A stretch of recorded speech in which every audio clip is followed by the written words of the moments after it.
final rapid fire. Nope, have seen. My final have seen is a little movie called, talking multiverse, gotta talk about the ultimate multiverse movie, and also I'm pretty sure it's the first time I've seen it since I watched it in theaters. No Way Home! Ever since I got bit by that spider, I've only had 1 week where my life has felt normal. That was when you found out.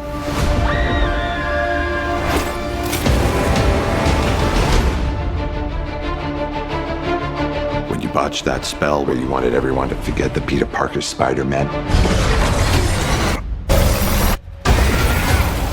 we started getting some visitors. From every universe.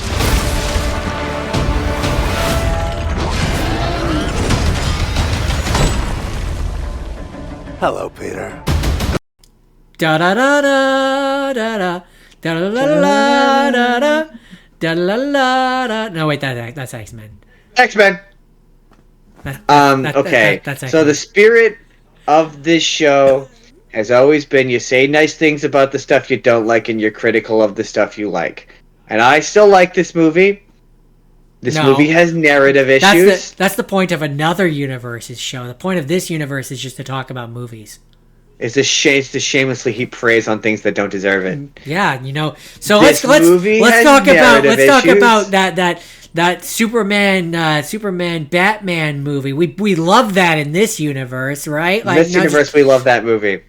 No, this movie has narrative issues. Okay, when it's doing the fan service thing, it's servicing my fandom. So, I think it is indisputable that I'm not going to do a plot breakdown of Spider-Man No Way Home. You've all seen it. And if you haven't, it's on Disney Plus. Go watch it. No, it's not on Disney Plus actually. Oh, if it's not, then it's on some streaming service, which you. It's on in Canada. It's on Netflix. I had to watch it on Netflix. But when it's doing the fan service stuff, when Tom Holland is interacting with Alfred Molina and William Dafoe, and really quite honestly, even then, when the other Spider-Men show up and they're just hanging out, talking about being Spider-Man and making jokes about being Spider-Man. Andrew Garfield is phenomenal in this movie. I want to go to space. So good. I feel lame by comparison. No, you're not lame. We love you, man. No. Can we rewind it back to the I'm lame part? Because you are not. No, thanks. No, yeah, I appreciate that. I'm not saying I'm lame. I'm just saying, the self-talk. Maybe we should, listen. Because you're amazing. Just to take it in for a minute. Yeah. I can take it in. No, I can take it in. You are amazing. I can take it in. You are amazing. Thank you. Yeah, thanks. Will you say it? No, I kind of needed to hear that. Thank you. Can we just dial back on the self-talk a little bit? You are amazing. Or the talking, that their fascination with his organic webs, their chemistry is so good. Yeah. I don't like MJ and Peter. I never have. I still don't like them in this. I don't like their relationship. It doesn't work for me. As far as it's a pretty strong race to the bottom for me in terms of Spider-Man love interest between her and Kristen Dunst. I don't know who's worse, but I don't like either of them. Obviously this movie got futzed with a lot, and you can tell. So what I'm gonna say is, personally, I think Zendaya and Tom Holland have better chemistry because they're actually dating. No, I don't. They don't. That character.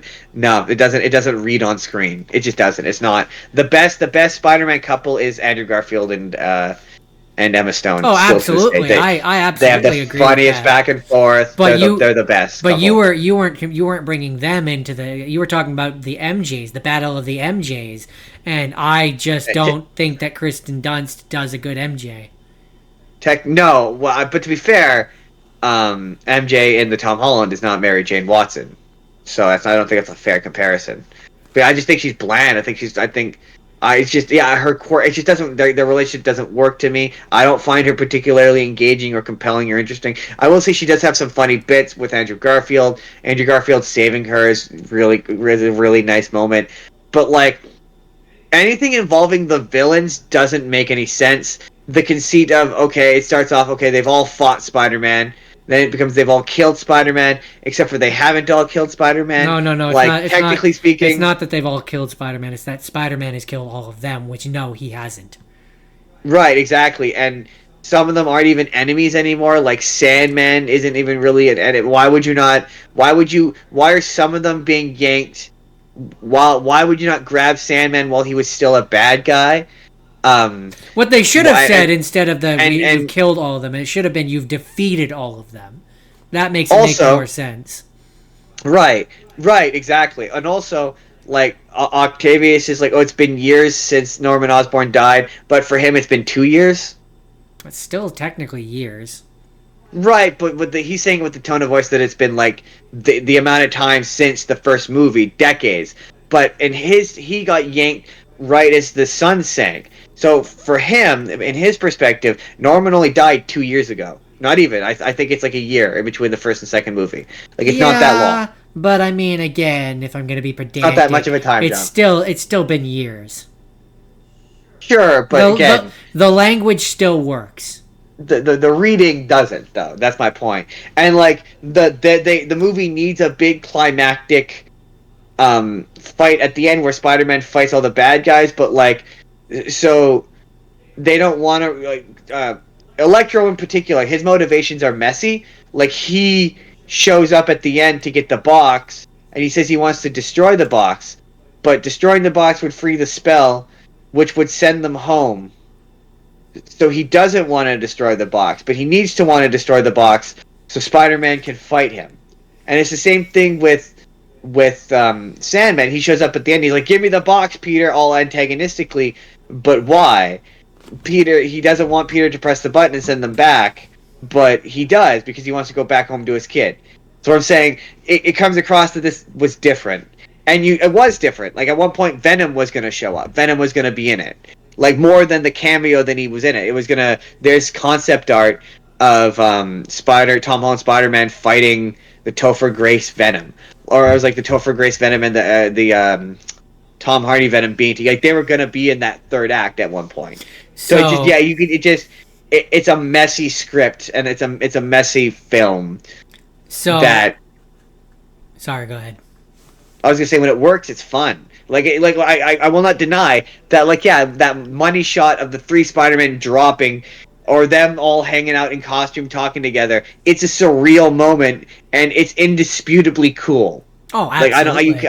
It's inarguably a cool moment. But the rest of the movie is, like, the first act is also, I will say the pacing is okay. Like, it doesn't waste it. Like, it spends about 30 minutes with the whole Peter is, like, the repercussions of the previous film, but it jumps into the multiverse stuff like much quicker than I kind of remembered. So the pacing is way better than I remembered. But anyway, so you were going to say something. I was going to say, so personally, I would have left, and I understand from a nostalgia point why he's there, but personally, I would have left out Sandman, and I would have had Vulture or one of Tom Holland's villains there instead. Yes, absolutely. Well, Vulture was going to be in this. He's in one of the play sets. There's a play set of the climax, and he's in it. Or like, so I'm just skimming the Wikipedia article. Even if you had wanted to have Sandman there, I still would have, on top of that, had Vulture there, and then like, you could have had it be where, like, Sandman is being reasonable and is making sense and is doing, like, is not being antagonistic, and it's like the Vulture keeps whispering in his ears, going like, "Man, I've been around Spider-Man before. He's never gonna let you, like, he's never gonna send you home. He's never gonna let you go back to your daughter." And like, he's like the devil on your shoulder in his ear. Yeah, exactly. That's why he becomes antagonistic. That makes more sense. Because the whole thing with Sandman is he's easily manipulated. So that could have been a callback to Venom from the third movie. So apparently the first draft of the script included other characters from the Spider-Man and Amazing Spider-Man films, apparently such as Sally Field's May Parker. But the writers felt that too many characters would negatively affect the story. I honestly think that Sally May's Aunt May would have worked. but I would have required a tweak. I think having her show up to help Tom Holland be Spider-Man again, I think kind of maybe would work. And then you could have had written in a line where Tobey Maguire's Aunt May died, and then the three of them can commiserate over. But then you'd have to have him interact with Peter. I guess that's why it doesn't work. I don't know that. Well, okay, so yes, that could be fun. But if we're talking in the realm of being able to do anything, I also the fanboy in me that wants to bring back every character. Also thinks it would have been fun if you had gotten post Spider-Man 3 Franco, Harry Osborn. Yeah, but James Franco's been canceled, so that can't happen. I know, but that's where I say the fanboy in me, that would have been fun. I also forgot that the post-credit scene is just... Was he canceled at that point? Yeah, I'm pretty sure he was canceled by that point, yeah. Ah, too bad. But I'm pretty sure that I completely forgot that the post-credit scene was just straight up a trailer for Doctor Strange 2. I was like, oh yeah, right. This was like a complete. That trailer makes it look like Mordo's the bad guy, or no, it makes it look like Mordo and evil Doctor Strange is the bad guy. It hides the fact that what's her face is the bad guy surprisingly well. Yeah. Oh, also the spell doesn't make any sense. We could talk to death about honestly, the spell doesn't bother me. It makes sort of rough sense until Happy Hogan.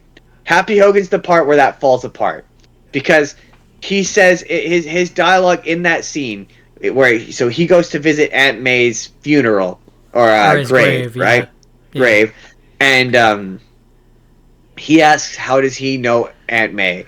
And Peter says it's through Spider-Man, and Happy says same, and then he doesn't reference Iron Man by name, but he says how he also lost another friend and how this was similar. But that doesn't make any sense, because he only is working with Spider-Man because he knows who Spider-Man is. That's why he knows who Aunt May is. If he didn't know who Spider-Man is, he wouldn't know who Aunt May is. Well, okay, so I've been thinking about this, and as it stands, yes, you're right. That's absolutely true.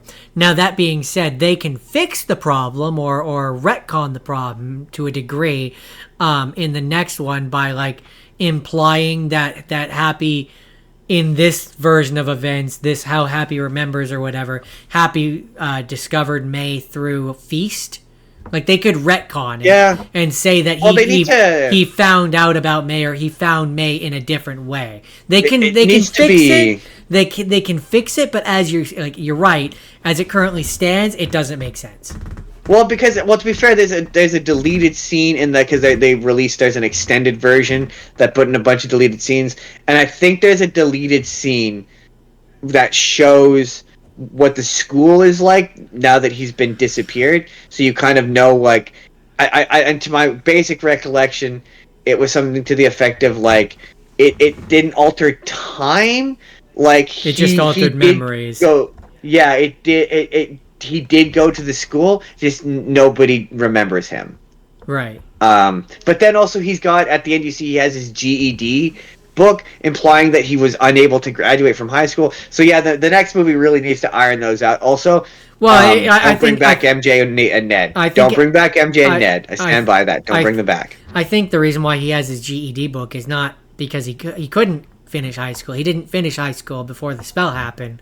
That's what I'm saying. So it implies that he now doesn't go to that school. So yeah, I don't know. It's not. The next movie needs to explain it. Is all I'm saying. Yeah. Well, it needs to clarify things a little bit anyway. To me, it doesn't need much. It just needs one or two lines to wrinkle out. Also, yeah, don't bring back MJ. Don't bring back MJ. Don't bring back Ned. Again, I don't do a whole new cast of secondary characters. This trilogy is done. Don't bring them back. I agree with you, but if they for at least one movie. But if they feel the need to bring them back, the most I don't want direct contact. The most I want is he's checking up on them. Yeah, and watching, it's a cameo at best. Yeah. I don't want them to do that either, but if they feel the need to do something, that's the most I want. Well, I mean, we talked about it in the news section in another universe in another episode, but in another time, in another place.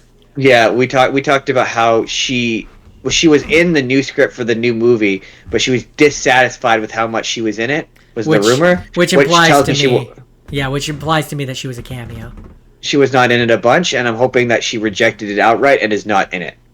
And I know, but to be fair, I don't want a love interest. I did hear a rumor though, that another rumor in regards to the next one, that they are apparently they're doing a ground level story. Apparently, the bad guys in it are going to be Scorpion, as played by the guy who's Scorpion in the universe, and I can't remember. Nacho Vargos. Nacho Vargos is coming back to be Scorpion. Yeah, I think it was the same actor. Yeah, that guy. Yeah. He's coming back as the Scorpion. Yeah, apparently that was one of the rumors. Cool. And it was three. There was three main bad guys. It was Scorpion, and I can't remember who else it was. Well, I mean, if you're doing, I want them to do a version of it where it's the version from that animated series where he's a ruthless psychopath. That would be fun. If you're doing Spider-Man, if you're doing street level villains. And they kind of already set up the Shocker, but to me, you have. I think that was another one. They were going to bring back Shocker. Yeah. Get back here, Shocker! Shocker! You can't escape me! I'll chase you to the ends of the earth! Yeah, like, to me, you have Scorpion, you have Shocker, and you have a third one, which I would do a version of Rhino, personally. Yeah. And I would have it be where, especially if you're doing street level, I would have it be where Scorpion's the boss, and Rhino and Shocker are in their like alien tech made version of their tech, like they are in the movie. Let me finish of the Homecoming movie. And have it be where it's I don't want that. It's been more refined now, so it's like more like a better technology, and have it be where they're running a gang, and that's it. It's street I want them to do the plaid. I want the plaid. I want them to just go full bore and do the plaid. I don't know. Plaid? Shocker's in plaid? Oh, you mean for Shocker? Sure. Yeah. I'd be down for that. I don't want the lame No Way Home version of Shocker. No. I just more meant in terms of technology. Like that's where the technology would come from. I want an updated version where he has the plaid. That being said, with the Rhino, I wouldn't be upset if they had it where it was a mech suit and they used that alien technology to make the mech suit. I wouldn't be upset with that. That would be okay. That is fair. But that is my final half scene. Hi there everybody, it's Endcard Justin here. Let me know down in the comments, have you seen No Way Home since you saw it in theaters? Have you re-examined this movie? Is it just as good as you thought it was the first time, or have you maybe changed your opinion? Let me know down in the comments down below. But in the meantime, if you would like to see the full podcast that this video is from, you click the box on the left. That's going to take you to our science fiction episode. You click that there, or you click the box on the right. That's going to take you to a random video that YouTube thinks you're going to enjoy. Subscribe if you haven't already. We put new videos out 7 days a week, including the full podcast on Sundays, and leave us a like if you could. We'll see you guys in the next video. Have a good day, everybody.